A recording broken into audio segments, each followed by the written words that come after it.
Hello again. I was interested to see that Tommy Robinson has weighed into the debate about what reform should or should not be standing for.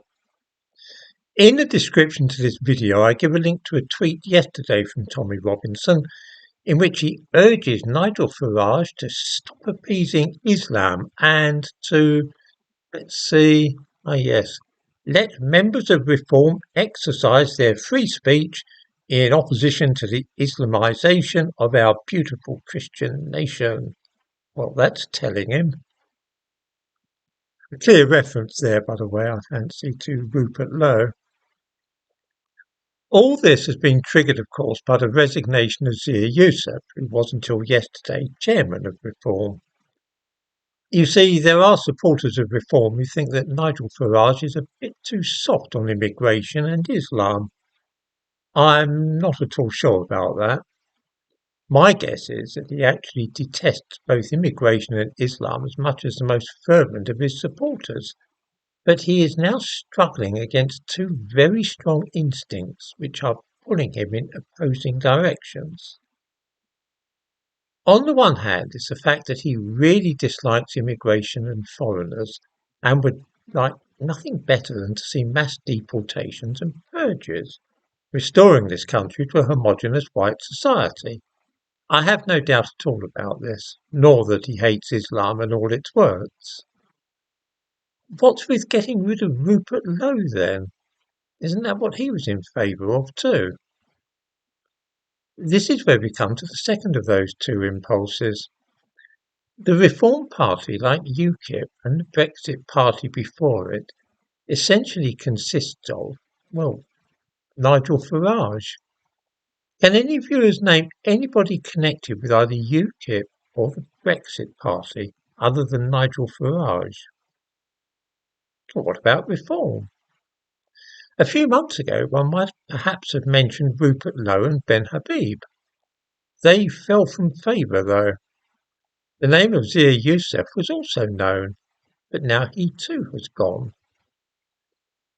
The truth is that Nigel Farage and his political party are really a cult of personality, similar in some ways, say, to Mao Zedong, Stalin, and so on. We have great difficulty remembering all that much about the policies of Mao Zedong or Stalin, but we can at once visualize the men themselves, and we know that they symbolized all that China and the Soviet Union stood for so many years.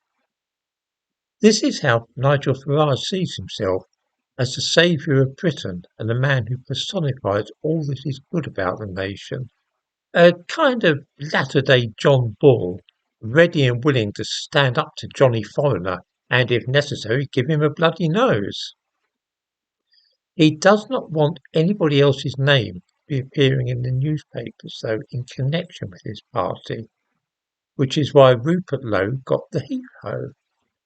Even though Rupert Lowe's views and Nigel Farage were aligned very closely, Nigel Farage didn't want any competition. He didn't want another strong personality emerging in the party. Now the man whom Rupert Lowe was supposedly bullying is also overboard, but whether he jumped or was pushed is perhaps open to question. Either way, Nigel Farage now stands alone as the figure of destiny who will save our nation. Don't misunderstand me. I rather hope that he does manage to destroy the Conservative and Labour parties, and I would not be at all averse to seeing him as Prime Minister, but that doesn't mean I have any illusions about who and what he is. Right now he is juggling an awful lot of balls in the air at the same time, and every so often it is perhaps inevitable that he will let the odd one fall. Zia Youssef was always going to be a problem for Nigel Farage, and not merely because his name was becoming too well known, which was annoying to the leader. Youssef was useful as a defence to charges that Reform was anti-Islam. How can we possibly be Islamophobic when our chairman is a Muslim? The problem is, though, that this was alienating quite a few members and putting off those who might otherwise have joined the party. Such people are, by and large, very unfavourably disposed towards Islam, I think this is why the new Reform MP was urged to give that speech about burqas, because it was obvious that it would wind up Zia Youssef and get him to leave Reform. Result: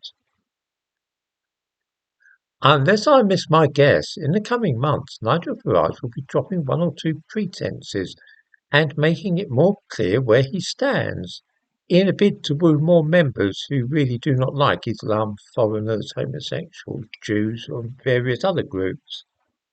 He can perhaps afford to let the mask slip a little now, and has less need to pretend to be all things to all men. He might yet manage to secure the premiership, if only he can keep going like this for another 4 years.